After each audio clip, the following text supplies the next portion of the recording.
आज कुछ कुछ स्पेशल बातें करेंगे थोड़ी सी। आपको पता है कि प्रतिरोध ताप पर निर्भर करता है। हम यहाँ पे ये तो हम जानते हैं, बिल्कुल हम जानते हैं, चालक का प्रतिरोध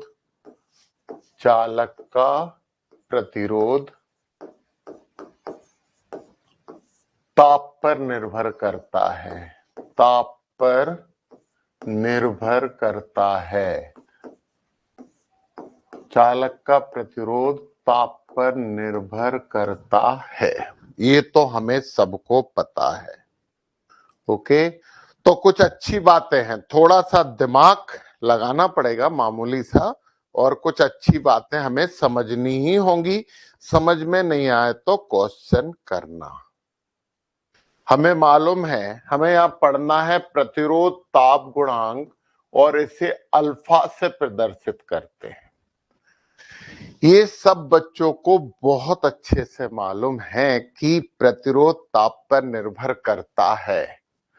तो हमें ये भी पता है कि चालक का ताप बढ़ाते हैं, चालक का ताप बढ़ाने पर उसका प्रतिरोध भी बढ़ जाता है। उसका प्रतिरोध भी बढ़ जाता है। तो चालक का जब हम ताप बढ़ाएंगे तो उसका प्रतिरोध भी बढ़ जाएगा, क्योंकि प्रतिरोध ताप पर निर्भर करता है। ये बात आप लोगों को पता है। अब प्रतिरोध ताप गुणांक, बच्चों हमने एक ताप गुणांक के लिए बात की थी आपसे कि ये एक हमें वो पैरामीटर देता है जिससे हमें पता लगता है कि कितना ताप बढ़ाने पर कितना प्रतिरोध बढ़ेगा, और ये प्रारंभिक प्रतिरोध पर निर्भर करता है। तो प्रतिरोध ताप गुणांक की बात हम यहाँ पे करेंगे। तो बच्चों हम क्या बोल रहे थे कि प्रतिरोध ताप बढ़ाने पर बढ़ता है, और हमें प्रतिरोध पता होना चाहिए, क्योंकि हमें प्रतिरोध पता होगा तभी तो पता लगेगा कि धारा कितनी बहेगी। हर वैद्युत युक्ति के लिए यदि प्रतिरोध पता नहीं होगा तो हम धारा कितनी बहाएंगे ये पता नहीं लगेगा। हम प्रतिरोधों के संयोजन पे बहुत से न्यूमेरिकल अभी करने वाले हैं। हम किरचॉफ के नियम पढ़ेंगे जो कि गारंटेड 5 नंबर आपको मिलेंगे।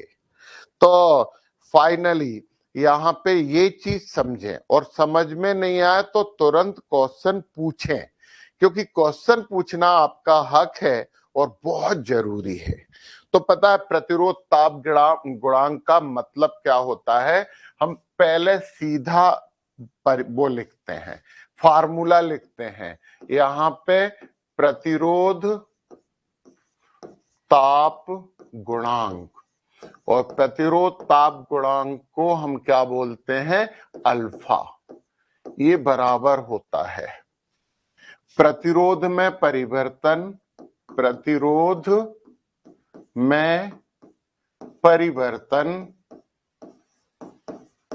बटे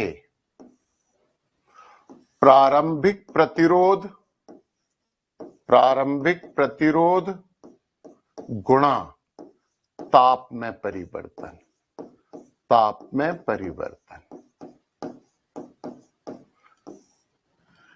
प्रतिरोध ताप गुणांक का मतलब होता है कि प्रतिरोध में परिवर्तन बटे प्रारंभिक प्रतिरोध गुणा ताप में परिवर्तन।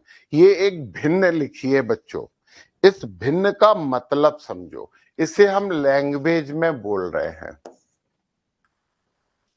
कि प्रति प्रारंभिक प्रतिरोध और ताप में परिवर्तन के साथ प्रति वर्ड बहुत इंपॉर्टेंट है। प्रारंभिक प्रतिरोध तथा ताप में परिवर्तन के साथ ताप में परिवर्तन के द्वारा होने वाला प्रतिरोध परिवर्तन, होने वाला प्रतिरोध प्रति एकांक और करेंगे, प्रति एकांक होने वाला प्रतिरोध परिवर्तन ही प्रतिरोध ताप गुणांक कहलाता है। प्रतिरोध ताप गुणांक कहलाता है। बहुत इंपॉर्टेंट बात है बच्चों, मतलब प्रति एकांक प्रारंभिक प्रतिरोध तथा ताप में परिवर्तन के द्वारा होने वाला प्रतिरोध परिवर्तन ही प्रतिरोध ताप गुणांक कहलाता है। Change in resistance per unit degree Celsius rise in temperature. Simple C language यहां आ जाती है। हम थोड़ी सी बात इंग्लिश में इसलिए लिख रहे हैं कि आपको थोड़ा सा लगे कि ये लैंग्वेज थोड़ी सरल होती है। चेंज इन रेजिस्टेंस पर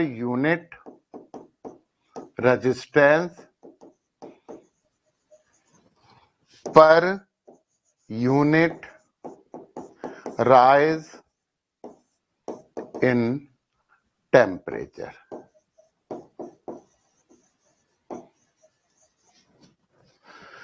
मतलब प्रति एकांक प्रारंभिक प्रतिरोध तथा ताप में परिवर्तन के द्वारा होने वाला प्रतिरोध परिवर्तन ही प्रतिरोध ताप गुणांक कहलाता है। इससे हमें पता लगता है कि हम कितना ताप बढ़ाएं तो कितना प्रतिरोध बढ़ेगा, परंतु ये किस पे निर्भर करता है? प्रतिरोध ताप गुणांक निर्भर करता है प्रारंभिक प्रतिरोध और ताप में परिवर्तन पे। प्रारंभिक प्रतिरोध ज्यादा होगा तो प्रतिरोध ताप गुणांक कम होगा, ताप में परिवर्तन ज्यादा होगा तो प्रतिरोध ताप गुणांक कम होगा, क्योंकि ये उल्टा हो जाता है। तो फाइनली यहाँ पे एक इंपॉर्टेंट बात हम लिखे, इसी को अब हम लैंग्वेज में उसमें लिखते हैं मैथ से। अल्फा बराबर, यहाँ पे भी एक और लाइन कर देते हैं, अल्फा मतलब प्रतिरोध ताप गुणांक, प्रतिरोध में परिवर्तन अपन डेल आर लिखेंगे, और प्रारंभिक प्रतिरोध मतलब आर आई लिखा, आर आई प्रारंभिक प्रतिरोध है, और ताप में परिवर्तन डेल टी नहीं लिख के अपन टी लिख रहे हैं। तो डेल आर क्या हो गया यहाँ पे? डेल आर हो गया प्रतिरोध में परिवर्तन,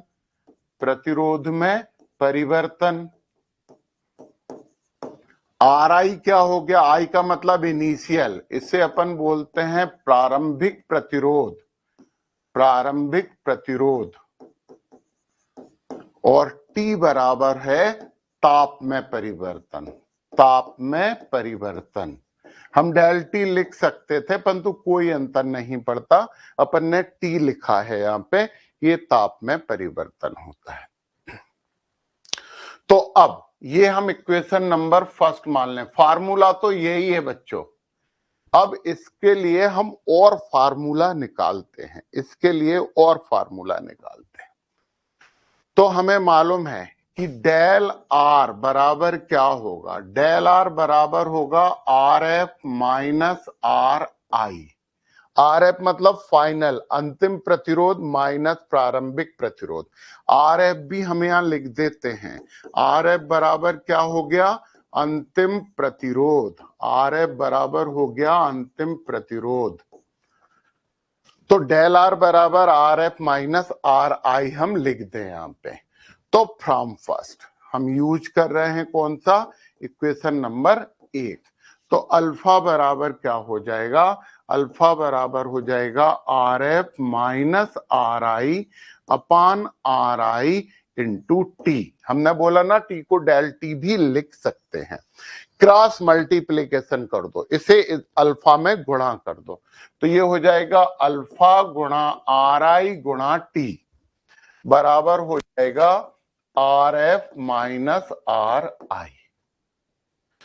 बच्चों इसे ऐसा लिख, इसे इस तरफ और इसे इस तरफ लिख दें तो कोई अंतर नहीं पड़ेगा। R F minus R I बराबर alpha R I into T. ये अब हम आर आई को सामने पहुंचा दें तो आर एफ बराबर हो जाएगा are I plus alpha R I into T, और आर एफ बराबर आर आई को हमने कॉमन ले लिया 1 प्लस अल्फा टी। ये बहुत इंपॉर्टेंट फार्मूला है, ये बहुत इंपॉर्टेंट फार्मूला है। तो बच्चों ये बहुत इंपॉर्टेंट है। R F is equal to R I 1 plus alpha T, ये हमारा प्रतिरोध ताप गुणांक है। बच्चों आपको हमने बताया था कि जब हम गुणांक शब्द यूज करते हैं तो एकांक निकलता, एकांक सब्जी के रेट बताता है 10 रुपए किलो, ये गुणांक है कि हमें 10 रुपए की 1 किलो है। यदि हमें 10 किलो चाहिए तो हम गुणा 10 कर देंगे, उसमें हमें 15 किलो चाहिए तो गुणा 15 कर देंगे। तो ये होता है हमारा प्रतिरोध ताप गुणांक। अब एक बात बताएं कि ये बिहार और यूपी या उत्तराखंड में कितना इंपॉर्टेंट है ये तो हम नहीं बोल सकते, परंतु एक बात बताएं कि सीबीएसई में तो ये आता ही आता है, और इस पे एक न्यूमेरिकल भी आता है, इस पे एक न्यूमेरिकल भी आता है। तो ये था हमारा प्रतिरोध ताप गुणांक। अब हम एक दूसरी चीज पढ़ते हैं, बहुत सरल और अच्छी चीज, विद्युत वाहक बल। अब हम जो पढ़ रहे हैं यहां पे वो पढ़ रहे हैं विद्युत वाहक बल। विद्युत वाहक बल को इंग्लिश में बोलते हैं electromotive force, electromotive force. English में हमने क्यों लिखा, आज इंग्लिश की बात क्यों कर रहे हैं ये बात सुन लो, क्योंकि इसे प्रदर्शित करते हैं ईएमएफ से, इलेक्ट्रोमोटिव फोर्स या ईएमएफ, या हम इसे ऐसे भी लिखते हैं कैपिटल ईएमएफ, और इसे हम या इसे कैपिटल ई से भी प्रदर्शित करते हैं। अब कैपिटल ई से प्रदर्शित करने में एक कंफ्यूजन हो जाता है। कैपिटल ई को विद्युत क्षेत्र की तीव्रता भी कहते हैं और कैपिटल ई को विद्युत वाहक बल भी कहते हैं। तो समझ जाना बच्चों, दो नाम एक से हो सकते, तो इसलिए विद्युत वाहक बल की हम बात यहाँ पे करते हैं। सेमी कंडक्टर टेम्परेचर इंक्रीज करते हैं। ये विद्युत वाहक बल जो हम समझा रहे थे, परंतु एक इंपॉर्टेंट बात इसने पूछी है तो वो बात हम जरा लिख दें इससे अलग हटके। देखो हमारे पास जो पदार्थ होते हैं ना वो चालक, और दूसरे हमारे पास होते हैं अर्धचालक, और तीसरे हमारे पास होते हैं विद्युत अपघटे, विद्युत अपघटे। ये तीन चीजें होती हैं जो विद्युत धारा प्रवाहित करते हैं। सुनना, चालक हमेशा विद्युत धारा प्रवाहित करते हैं, अर्धचालक विशेष परिस्थिति में ही धारा प्रवाहित करते हैं, सामान्य अवस्था में ये धारा प्रवाहित नहीं करते, मतलब नॉर्मल कंडीशन में ये कुचालक होते हैं, परंतु विशेष परिस्थिति में ये चालक बन जाते हैं। तो अर्धचालक का एक पूरा चैप्टर पढ़ेंगे अपन, सेमी कंडक्टर्स, और अर्धचालक का मतलब होता है इलेक्ट्रॉनिक्स, अर्धचालक का मतलब इलेक्ट्रॉनिक्स। तो इलेक्ट्रॉनिक्स वर्ड सबने सुना होगा, तो हम इलेक्ट्रॉनिक्स पूरा पढ़ेंगे, एक पूरा चैप्टर पढ़ेंगे, इसलिए हमने यहाँ पे बहुत बात नहीं की। चालक, अर्धचालक, विद्युत अपघटे, ये तीन पदार्थ होते हैं। ताप बढ़ाने पर, यदि हम ताप बढ़ा दें, ये तुम लोग लिख लेना, इसका पीडीएफ नहीं मिलेगा। ताप बढ़ाने पर, ताप बढ़ाने पर चालक का प्रतिरोध बढ़ता है, प्रतिरोध बढ़ता है, किसका? चालक का।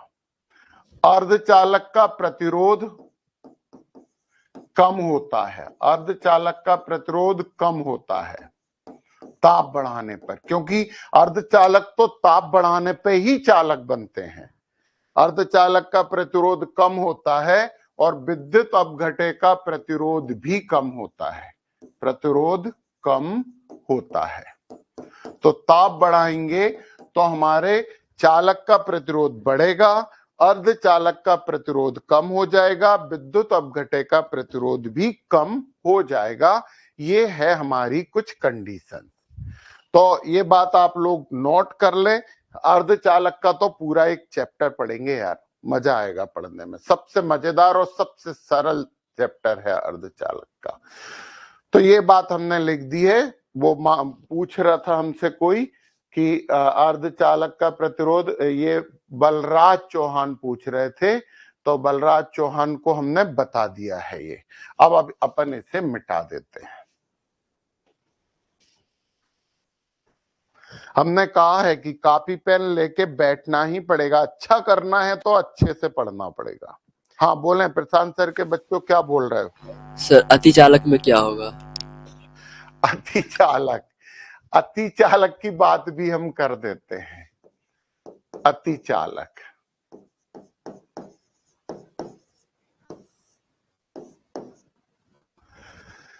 अतिचालक मतलब किसी विशेष परिस्थिति में, किसी विशेष परिस्थिति में, विशेष परिस्थिति में चालक का प्रतिरोध शून्य हो जाता है, चालक का प्रतिरोध शून्य हो जाता है, शून्य हो जाता है। तो उस चालक को अतिचालक कहते हैं, अतिचालक कहते हैं।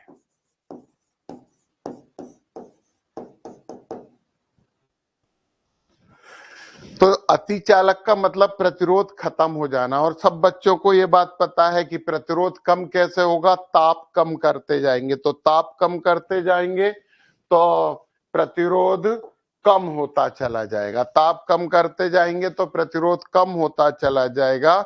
एक विशेष ताप पे कोई चालक अपना रेजिस्टेंस खत्म कर लेता है तो हम उसे अतिचालक कहते हैं। बच्चों, अतिचालक नॉर्मल टेम्परेचर पे नहीं होता है, पारा Hg4 केल्विन पे अतिचालक बन जाता है। तो अतिचालक का मतलब है प्रतिरोध शून्य, और ये विशेष ताप पर बनता है। समझ गए ना ये बात? तो ताप कम करते हैं तब ये बनता। तो सामान्य परिस्थिति में कोई भी अतिचालक होते ही नहीं है, क्योंकि अतिचालक बन गया मतलब प्रतिरोध खत्म हो गया, और प्रतिरोध खत्म हो गया तो कितनी धारा बहा लो, अपना कोई एनर्जी खर्च नहीं होगी। तो खर्च नहीं होगी तो फिर तो दिक्कत है। जब एनर्जी का लाभ कंजर्वेशन ऑफ एनर्जी फेल हो जाएगा तो हम तो इतनी ऊर्जा उत्पन्न कर लेंगे कि जला देंगे पूरी पृथ्वी को। पुराने जमाने में आग का गोला था, फिर से बना देंगे। तो अतिचालक वो पदार्थ होते हैं जिनका प्रतिरोध शून्य होता है। कोई भी पदार्थ सामान्य अवस्था में अतिचालक नहीं होता है, असामान्य अवस्था में ही अतिचालक होता है, और इसके लिए ताप की जरूरत पड़ती है। ठीक है प्रशांत सर के बच्चों? तो अतिचालक कोई पदार्थ नहीं होता, अतिचालकता एक परिस्थिति है, एक स्थिति है कि उस स्थिति में कोई भी चालक अतिचालक बनता है। समझ गए ना? प्रश्न पूछने में तो फायदे में रहोगे बच्चों। प्रश्न पूछोगे जी मैन का कोर्स, हाँ बलराज, जी मैन, और जी मैन नहीं, जी एडवांस भी हो जाएगा। पूछो तो यार, आप पूछो ना, यहां तो हम तैयार हैं उसके लिए। बिग बैंग की याद आ गई सर। ओके, बिग बैंग का मतलब अलग चीज होती है बेटा, पूरा ब्रह्मांड बना था। Hello sir. हाँ बोलो सर, सिलेबस से अलग कुछ क्वेश्चन पूछे, आप बताइए। सिलेबस से थोड़ा अलग क्वेश्चन पूछे सर हमको। पूछो पूछो पूछो। रेडियो कार्बन विधि क्या है? रेडियो कार्बन विधि, रेडियो कार्बन विधि ये सिलेबस के अंदर है प्रशांत सर के बच्चों। कार्बन डेटिंग, जी सर कार्बन डेटिंग ना, कार्बन काल निर्धारण पूछ रहे हो तुम? जी सर। कार्बन काल निर्धारण रासायनिक बलगति केमिस्ट्री का टॉपिक है जिसमें कोई सी भी वस्तु जो रहती है वो जमीन के अंदर से निकालते हैं तो हम पता लगा सकते हैं कि वो कब खत्म हुई थी, कब वो जमीन के अंदर गई थी, कोई पेड़ कब टूटा था, कोई इंसान कब मरा था, उसकी हड्डियों से कार्बन डेटिंग से हम पता कर लेते हैं। ये केमिस्ट्री में, रासायनिक बलगति में अपन बहुत डिटेल से पढ़ने वाले हैं, ये सिलेबस से अलग नहीं है परंतु केमिस्ट्री का है। ओके बच्चे, C12, जी हाँ बिल्कुल बलराज, सही बात बता रहे हो तुम। प्रश्न पूछिए, अच्छे प्रश्न पूछिए, टॉपिक से रिलेटेड प्रश्न होंगे तो हम अभी जवाब देते जाएंगे। जैसे धारा में, धारा चल रहा है, धारा के प्रश्न पूछोगे तो हम बताते चलेंगे। पिछले चैप्टर के प्रश्न जो तुमसे नहीं बने हैं, जो तुम्हें पूछना है, वो तुम हमें पूछ सकते हो, हम जरूर बताएंगे। हाँ बोल रानी, बेटा बोल। सर रेडियो सक्रियता क्या होता है? रेडियो सक्रियता, कुछ जिनके परमाणु क्रमांक बहुत ज्यादा होते हैं वो पदार्थ कुछ किरणें इमिट करते हैं, उत्सर्जित करते हैं, उन किरणों का नाम होता है अल्फा, बीटा और गामा। तो ये भी हमारे सिलेबस में है, ये हम पढ़ेंगे। तो ये भी आज की बात नहीं है, हम आज के सिलेबस की बात करें और धारा से रिलेटेड जितने क्वेश्चन है वो तुम पूछ लो, ठीक है। तो अल्फा, बीटा, गामा 3 प्रकार का रेडिएशन होता है, उत्सर्जन होता है। तो वो पदार्थ करते हैं जिनके परमाणु क्रमांक बहुत ज्यादा होते हैं, यूरेनियम और उससे आगे वाले। समझ गए? अब सुनो जरा, विभवांतर तुमने पढ़ा है, विभव में अंतर, विभवांतर होता है। तो पता है जब कोई सेल, ये सबसे पहले तो विद्युत वाहक बल की बात की जाती है, तो ये किसके लिए बात की जाती है? ये बात की जाती है सेल के लिए, बैटरी के लिए। सेल में होता है विद्युत वाहक बल, मतलब विद्युत वाहक बल का जो सोर्स होता है वो कौन होता है? विद्युत वाहक बल का सोर्स होता है सेल। ओके, तो यहाँ पे चलिए अब हम यहाँ पे विद्युत वाहक बल की परिभाषा लिखते हैं और हम समझते हैं कि विद्युत वाहक बल और विभवांतर में क्या अंतर होता है। पता, विभवांतर को सेल टर्मिनल वोल्टेज भी कहते हैं। तो पता है कि जब खुला परिपथ हो, बच्चों खुला परिपथ मतलब हम उससे धारा नहीं ले रहे हैं, जब खुला परिपथ हो तो सेल के दोनों इलेक्ट्रोडों के मध्य विभवांतर कैसा होगा? अधिकतम होगा। सुनो सुनो सुनो, तुम्हारे पास पैसे हैं, जब तुमने खर्च करना शुरू नहीं किया है, जब तुमने खर्च करना शुरू नहीं किया है, तो जब खर्च करना शुरू नहीं किया है तो तुम्हारे पास पैसे सबसे ज्यादा होंगे, उसी को विद्युत वाहक बल बोलेंगे। और जैसे ही खर्च करना शुरू करोगे विद्युत वाहक बल मर जाएगा, खत्म हो जाएगा। और पता है विद्युत वाहक बल काय में बदल जाएगा? फिर विद्युत वाहक बल बदल जाएगा विभवांतर में। तो बच्चों एक इंपॉर्टेंट बात हमें लगता है कि ये कॉपी में लिखना चाहिए आपको कि धारा प्रवाह शुरू करने वाली चीज होती है विद्युत वाहक बल। पहली बार धारा कौन बहाएगा? विद्युत वाहक बल। और उसे कंटिन्यूस कौन रखेगा? कंटिन्यूस कौन रखेगा? वो विभवांतर होता है। तो पता है हम यहां पे लिखते हैं खुले परिपथ में। खुला परिपथ मतलब स्विच ऑफ। खुले परिपथ में, खुले परिपथ में सेल के दोनों इलेक्ट्रोडों के मध्य, दोनों इलेक्ट्रोडों के मध्य अधिकतम विभवांतर को ही, अधिकतम विभवांतर को ही विद्युत वाहक बल कहते हैं। अधिकतम विभवांतर को ही विद्युत वाहक बल कहते हैं। खुला परिपथ मतलब हम धारा नहीं ले रहे हैं। जब धारा नहीं ले रहे हैं मतलब हमारे पास पैसे, हम खर्च नहीं कर रहे हैं, तो वो अधिकतम होंगे, उन्हें विद्युत वाहक बल बोलेंगे। और जैसे ही तुमने खर्च करना शुरू किया तो विद्युत वाहक बल काय में बदल जाता है? विभवांतर में। तो बच्चों हम लिख रहे हैं, ये बात हम लिख रहे हैं। ओके, इंटरेस्टिंग टॉपिक, बिल्कुल पूरी फिजिक्स इंटरेस्टिंग है राजदीप, बस समझो। और क्वेश्चन बनने चाहिए, अधिक क्वेश्चन नहीं बन रहा है। जैसे ये बलराज कह रहा ना कि हमसे क्वेश्चन नहीं बन रहे हैं, तो इसका मतलब ये है कि कॉन्सेप्ट क्लियर नहीं है, क्योंकि क्वेश्चन तो बनते ही हैं यार, सरल चीज है। कॉन्सेप्ट क्लियर होंगे तो प्रश्न जरूर बनेंगे बच्चे, इसलिए कॉन्सेप्ट पे थोड़ा सा काम करना पड़ेगा, समझे। एक बहुत इंपॉर्टेंट बात हम तुम्हें बताते हैं कि ये जो प्रश्न और न्यूमेरिकल होते हैं ना, पुराने जमाने में कुछ रहस्यमयी कथाएं होती थी, कहानियां होती थी। उसमें राजकुमार जादूगर को मारने जाता था और वो जादूगर की गर्दन काट देता था, परंतु वो फिर जुड़ जाती थी। वो उसके हाथ पैर काट देता था, वो फिर जुड़ जाते थे। जादूगर मरता ही नहीं था। सुनो जरा पूरी बात, फिर बताएंगे। जादूगर मरता ही नहीं था, तो राजकुमार परेशान हो गया कि यार मैं तो इसे मार रहा हूं, काट रहा हूं, परंतु ये मर ही नहीं रहे। तो फिर उन्होंने, एक ऋषि आए, उन्होंने कहा कि ये जादूगर की जान जादूगर के अंदर नहीं है, एक तोते में है। वो तोता दूर पहाड़ पे रहता है, तो राजकुमार आप उस तोते को मारो, जादूगर मर जाएगा। तो बच्चों तोता मारा राजकुमार ने, तो जादूगर मरा। जादूगर को मारने से वो जादूगर नहीं मरता। ऐसे ही फिजिक्स में न्यूमेरिकल होते हैं, नहीं बन रहे तो न्यूमेरिकल में मत उलझो, कॉन्सेप्ट पढ़ो। तोता कॉन्सेप्ट है, उससे रिलेटेड थ्योरी पढ़ो, उससे रिलेटेड कॉन्सेप्ट पढ़ो, वो न्यूमेरिकल बनेगा।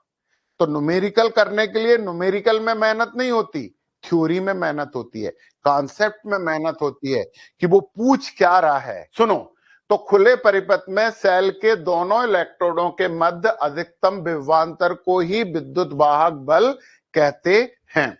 तो अधिकतम विभवांतर मतलब क्या है? मतलब ये है कि किसी भी परिपथ में धारा का पहला चक्र, हम यहां पे लिख रहे हैं, किसी परिपथ में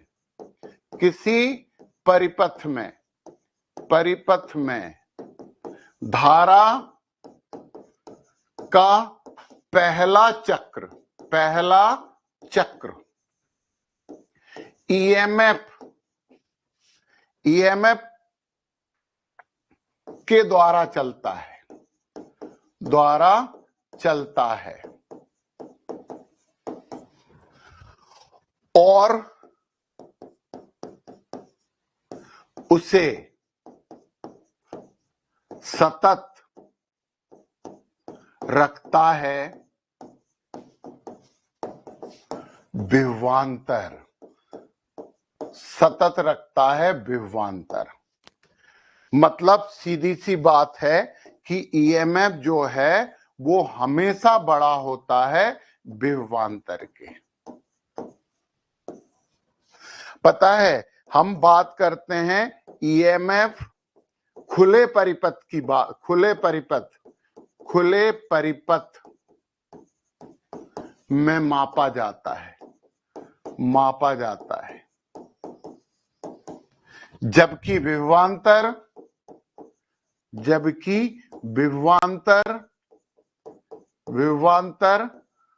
बंद परिपथ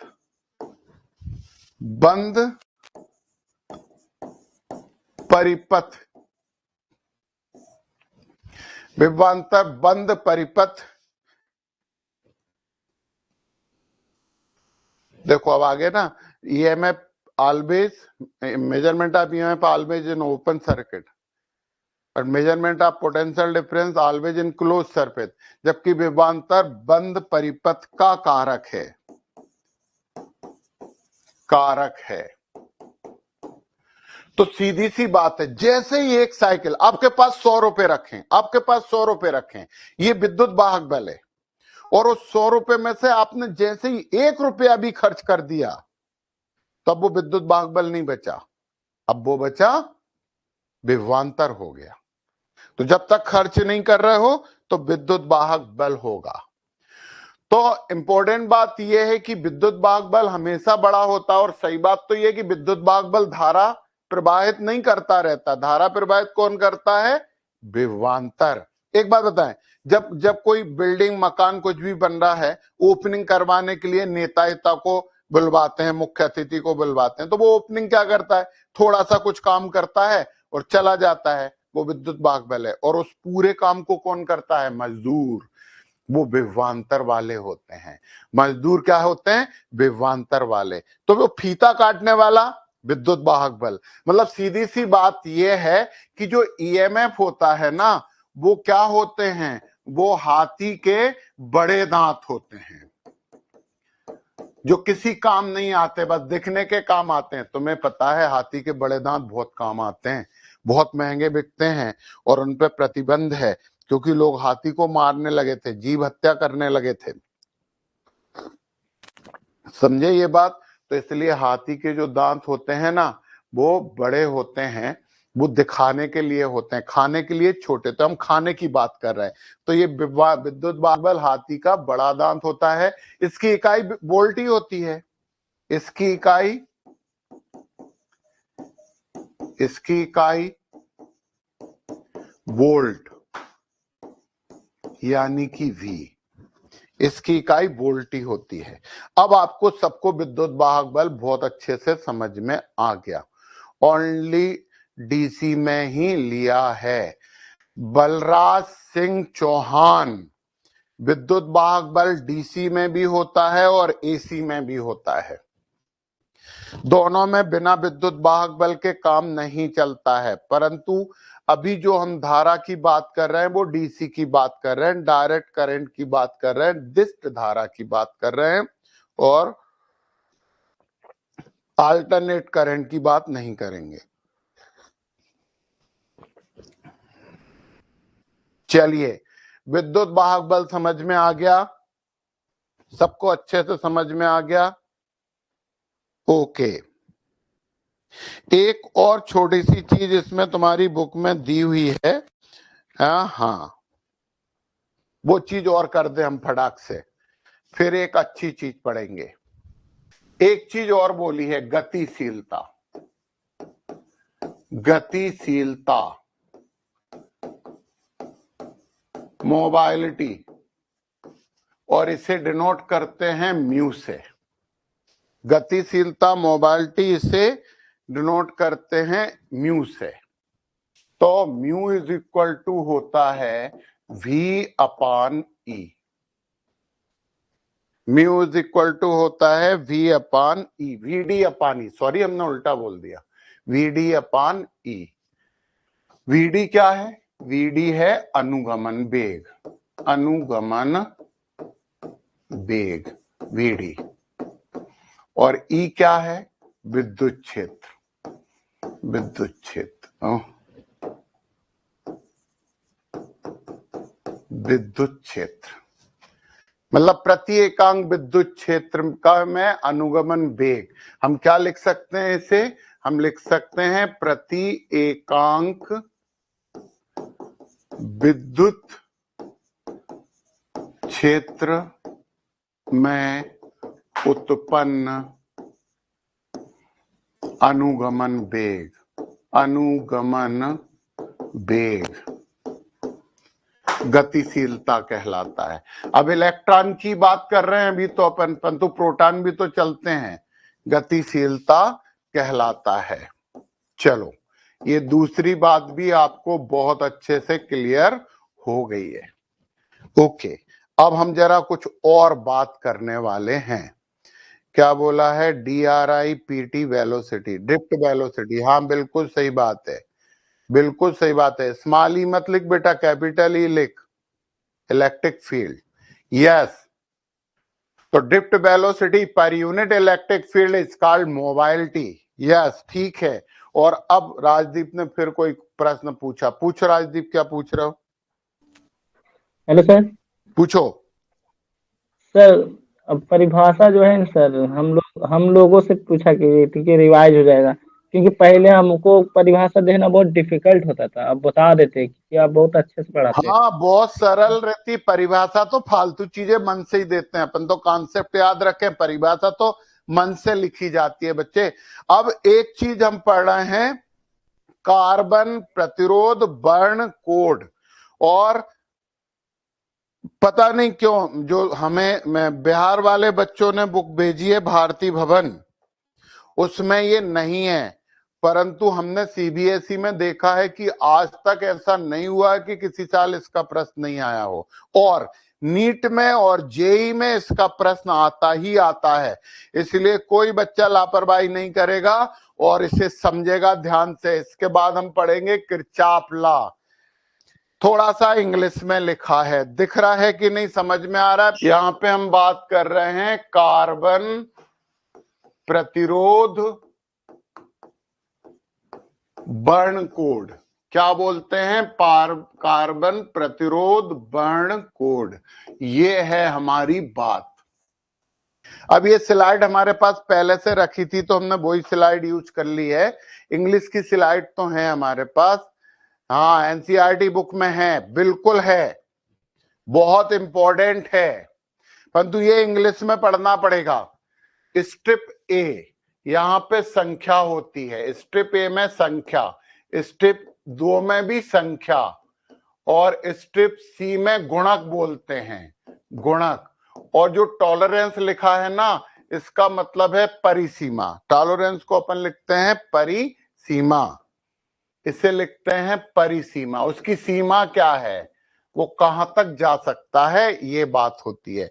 तो एक सेंटेंस बड़ा अच्छा लिखा दिख रहा होगा तुम लोगों को, B Roy of Great Britain had very good wife. अब बोलोगे सर ये सेंटेंस क्यों? ये सेंटेंस आपको याद रखना पड़ेगा, ये सेंटेंस आपको याद रखना ही पड़ेगा। हाँ है, एनसीईआरटी बुक में है। तो B B Roy of Great Britain had very good wife, ये अकेला सेंटेंस है। जितने भी कैपिटल लेटर है ना, जितने भी कैपिटल लेटर हैं हम अंडरलाइन कर रहे हैं। Good wife. B for black, B for black. दूसरे बी का मतलब ब्राउन, भूरा। आर का मतलब रेड, लाल। ओ का मतलब ऑरेंज, नारंगी। बाय का मतलब येलो, पीला। आप ग्रेट, जी का मतलब ग्रीन। और ब्रिटेन, बी का मतलब ब्लू, मतलब नीला। हेड, वेरी, वेरी का मतलब वायलेट, वायलेट का मतलब बैगनी। गुड, गुड में जी का मतलब ग्रे, ग्रे का मतलब भूरा। हाँ, वो ब्राउन का मतलब ब्राउन होता है यार, है ना, ग्रे का मतलब भूरा होता है। वाइफ, वाइफ, वाइफ मतलब वाइट। ये अपने पूरे नंबर मिल गए। और यहाँ पे बिल्कुल दिमाग नहीं लगाना, ऊपर से 0 1 2 3 4 5 6 7 8 9 लिख देंगे, 0 1 2 3 4 5 6 7 8 9 लिख देंगे, कुछ दिमाग नहीं लगाना। ये सबसे पहले ये टेबल बनाओ, इससे, इस वाले सेंटेंस से ये टेबल बनाइए, सबसे पहले का काम है। और ये टेबल बना के ये पूरे कलर यहाँ पे लिख दिए, फिर 2 बार नंबर लिखना। तो 0 1 2 3 4 5 6 7 8 9 लिखेंगे, ये भी 0 1 2 3 4 5 6 7 8 9 लिखेंगे, बिल्कुल। फिर जो गुणक आते हैं, जहां पे 0 लिखा तो 10 की पावर 0, यहाँ 1 लिखा तो 10 की पावर 1, यहाँ 2 लिखा तो 10 की पावर 2, ऐसे करके लिख देते हैं। तो ये गुणक हो गए। अब ये 3 कलर मन से लिखना पड़ेगा। गोल्ड, गोल्ड, इसमें केवल टॉलरेंस होती है ±5%। सिल्वर यानी चांदी वाला कलर 10⁻⁻2 ±10%। और नो कलर, कलर नहीं होगा तो ±20%। तो सबसे पहले अभी हम क्या कर रहे हैं ये सोचो ही मत तुम, अभी तो हम टेबल बना रहे हैं। आगे क्या करने वाले हैं ये तुम्हें अभी नहीं सोचना है। तो टेबल बनाना समझ में आ गया कि नहीं, और कुछ नहीं पूछना है, टेबल बनाना समझ में आ गया कि नहीं बताओ। B B Roy of Great Britain had very good wife, तो अच्छी बात है, उनकी अच्छी वाइफ है तो हमें तो फायदा हो गया उससे। तो टेबल बन गई। गोल्ड, सिल्वर और नो कलर तुम्हें याद रखना पड़ेगा, समझ गए? तो सेंटेंस याद हो गया बच्चों। B B Roy of Great Britain had very good wife had की जगह हैज भी लिख सकते हो, हैज सही है। तो बीबी राय, आप ग्रेट ब्रिटेन की अच्छी वाइफ की वजह से अपने एक पूरी टेबल मिल गई। चलो ठीक है, बुरी होती तो टेबल गड़बड़ हो जाती, अच्छी थी तो टेबल बन गई है। चलो आगे बढ़ते हैं अपन। अब हमें क्या करना है? हाँ, सबको समझ में आ गया, बिल्कुल सही बात, वेरी गुड, बहुत अच्छी बात है। आगे बढ़िए। अब जो मार्केट में हम प्रतिरोध लेने जाते हैं, तो प्रतिरोध नंबर से नहीं मिलते हैं बच्चों। मार्केट में हम प्रतिरोध लेने जाते हैं तो प्रतिरोध हमें नंबर से नहीं मिलते हैं, रंग से मिलते हैं। अब हम तुम्हें बताते हैं। ऐसा होता है, थोड़ा बड़ा बना रहे हैं, ऐसे प्रतिरोध रहते हैं, ऐसे। और बड़ा बना दे, नहीं तो तुम्हें दिखेगा नहीं यार, परंतु रहता इससे भी छोटा है। ऐसा होता है वो आपका प्रतिरोध, ऐसा। और इस प्रतिरोध में हम यहां पे जब हमारे पास कलर है तो हम कलर ले ही ले रहे हैं। पहली एक पट्टी दी हुई है, ये ऐसा कलर। दूसरी पट्टी उनने दी है ये कलर की, टच रहती है ये। दूसरी पट्टी ये दी है नीले कलर की।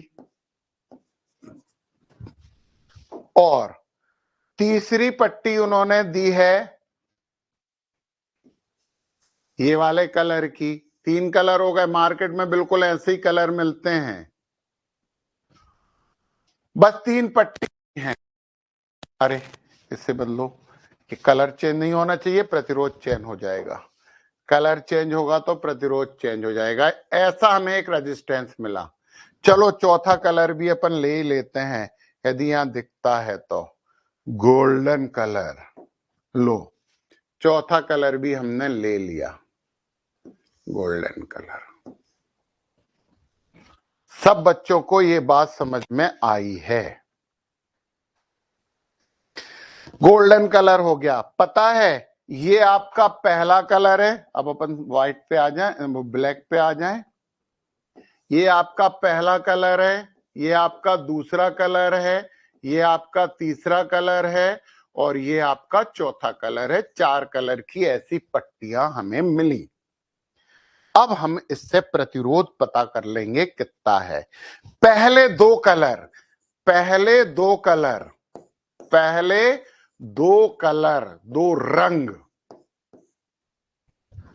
संख्या प्रदर्शित करते हैं, संख्या प्रदर्शित करते हैं, संख्या दर्शाते हैं।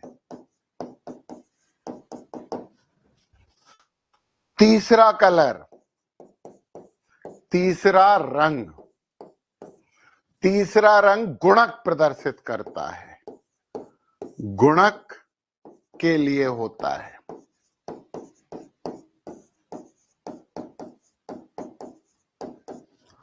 चौथा रंग, चौथा रंग सीमा दर्शाता है, सीमा दर्शाता है। चलो अब अपन पता करते हैं। पहले दो के लिए संख्या लेना है, पहले दो रंग के लिए संख्या लेना है। तो पहला कौन कौन सा था? एक रेड, रेड के सामने कितना लिखा है? 2, ये लिखा है 2। तो रेड के लिए अपन ने लिख दिया 2, ये काय के लिए हो गया? रेड के लिए। दूसरा रंग, दूसरा रंग भी, अरे यार अभी अभी, हाँ पूछो प्रशांत सर के बच्चे, क्या पूछ रहे? पूछो पूछो, जल्दी पूछो यार। सर गुणक मतलब कुछ? गुणक मतलब गुणा करना है, गुणक मतलब गुणा करना है सीधा। मल्टीप्लायर बोलते हैं इंग्लिश में, मल्टीप्लायर। कौन चीज सर है? सुनो जरा, अभी सर सब समझ में पावर आएगा। ब्लैक। क्या कह रहे हो? सब समझ में आएगा। देखो जरा, पहले रंग में संख्या ले ली, रेड के सामने कितना लिखा है? 2, अपन ने 2 लिखा। फिर दूसरा रंग है ब्लू, ब्लू के सामने कितना लिखा? 6, तो दूसरे रंग का भी हमने संख्या लिख दी 6। और तीसरे रंग के लिए गुणक रहना है। तीसरा रंग कौन सा है? ग्रीन। ग्रीन कहाँ है ढूंढो, ये है ग्रीन, ये गुणक लेना है तो यहां हो जाएगा गुणा 10⁻⁴ ग्रीन के सामने है 5 इतना ओम।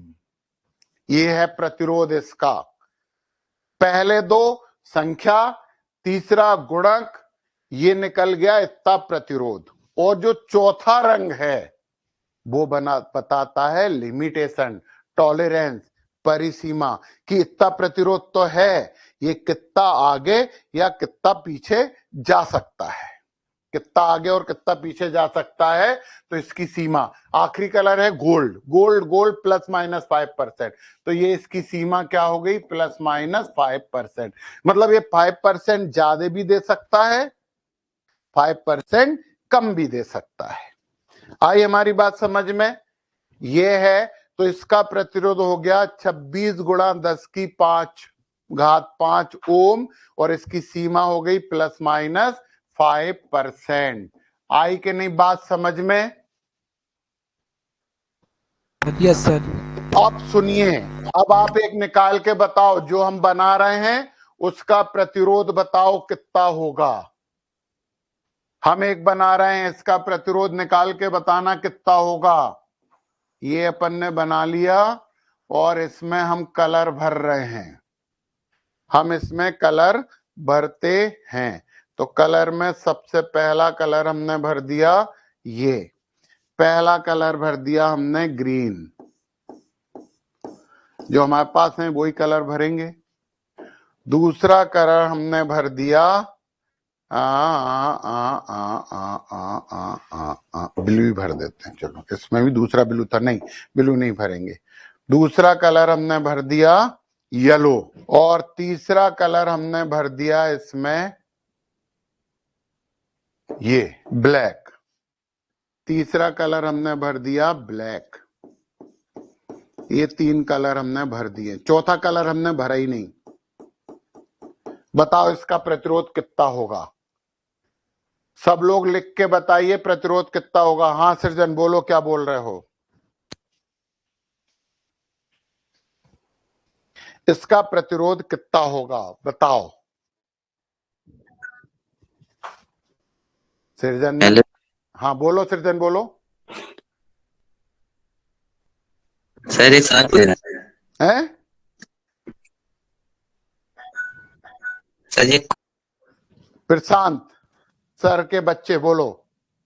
54 ओम। हैं? 54 ओम, 5/4 54 ओम। 54 ओम होगा। और सीमा, सीमा कितनी होगी सीमा?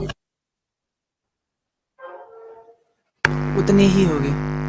हाँ? जब कलर नहीं होता, चौथे नंबर का कलर नहीं होता तो ±20% होती है, ±20%। बिल्कुल सही बात, आर्यन शर्मा ने भी बता दिया, बिल्कुल सही, सबको आ गया समझ में, हमने मान लिया। राजदीप क्या कह रहे हैं, बोलो राजदीप जल्दी से। Hello sir. हाँ सर इसमें गुणक भी होगा ना सर, 10⁻⁴, क्योंकि ब्लैक हो जाता है ना, 10⁻�0 का मतलब 1 होता है ना। जी बिल्कुल, तो वही हो गया था उसका तो ये दोनों का। ग्रीन का कितना हो गया 5, सब बच्चे सही जी, बता रहे हैं। येलो का येलो का 4, हो गया 4 गुणा गुणक हो गया 10⁻�0 ओम। मतलब तो यहाँ पे बी- कितना हो गया 54 ओम हो गया। और सीमा, चौथे नंबर का कलर ही नहीं है, ये देखो ±20%, तो इसकी सीमा हो जाएगी ±20%। हमें लगता हेलो है सर। Hello sir. हाँ हेलो बोलो सर। बोलो। सर ±20% जो है ये त्रुटि है सर, एरर। ये त्रुटि है, ये एरर है, ये आगे पीछे जाता है। Okay sir. हाँ बिल्कुल सही कोमल बेटा, बिल्कुल सही बात, सही जवाब दिया। हमें पता है सब बच्चे बहुत अच्छे से समझ रहे हैं। प्रश्न पूछो, प्रश्नों से कोई नहीं डरेगा, जितने प्रश्न पूछना है प्रश्न पूछना। और हमने जो नंबर दिया है बेटा उसका उपयोग केवल फिजिक्स और केमिस्ट्री के लिए करना, प्रश्न पूछना। और एक बात और बता दें कि जो प्रश्न तुम टॉपिक से रिलेटेड पूछोगे वो तुरंत बता देंगे, और जो नहीं पूछोगे अलग तो वो बाद में बताएंगे। बोलो बलराज। परावैद्युतांक क्या होता है सर? हैं? परावैद्युतांक। परावैद्युतांक ऐसे माध्यम होते हैं जो खुद धारा प्रवाहित नहीं करते परंतु धारा प्रवाह में को प्रभावित करते हैं। उसका तो डायमेंशन जितना प्रभाव डालते हैं उसी को परावैद्युतांक कहते हैं। तो परिभाषा देने के लिए हम बोलते हैं कि दो बिंदु आवेश वायु में रखे हो तो उनके बीच लगने वाला बल, और दो बिंदु आवेश यदि किसी परावैद्युत माध्यम में रखें तो उनके बीच लगने वाले बल के अनुपात को परावैद्युतांक कहते हैं। ये दो प्रकार के होते हैं, एक ध्रुवीय और एक अध्रुवीय। इसका डायमेंशन क्या होगा सर? हाँ, इसका डायमेंशन डायमेंशन परावैद्युतांक का जरा जी। तुम सोच के बताओ कि ऊपर भी बल है और नीचे भी बल है, ऊपर भी बल है और नीचे भी बल है, तो इसका डायमेंशन होगा क्या कुछ? नहीं जी, बोर्ड एग्जाम में पूछ दिया था सर। नहीं होता, डायमेंशन लेस। तो दिया था तो हम मार दिए थे, बोर्ड एग्जाम में दिया हुआ था। परावैद्युतांक को K से प्रदर्शित करते हैं, इसे एप्सिलॉन आर बोलते हैं, और ये विमा रहित होता है। और अब हमें आगे पढ़ना है। कल हम प्रतिरोधों पे कुछ सवाल करेंगे, न्यूमेरिकल करेंगे। कल का मतलब नेक्स्ट क्लास में है। और फिर एक बहुत इंपॉर्टेंट टॉपिक है बच्चों, अगली क्लास मत छोड़ना सोमवार वाली, क्योंकि वहां हम पढ़ने वाले हैं किरचॉफ के नियम, और ये सबसे इंपॉर्टेंट चीज होती है।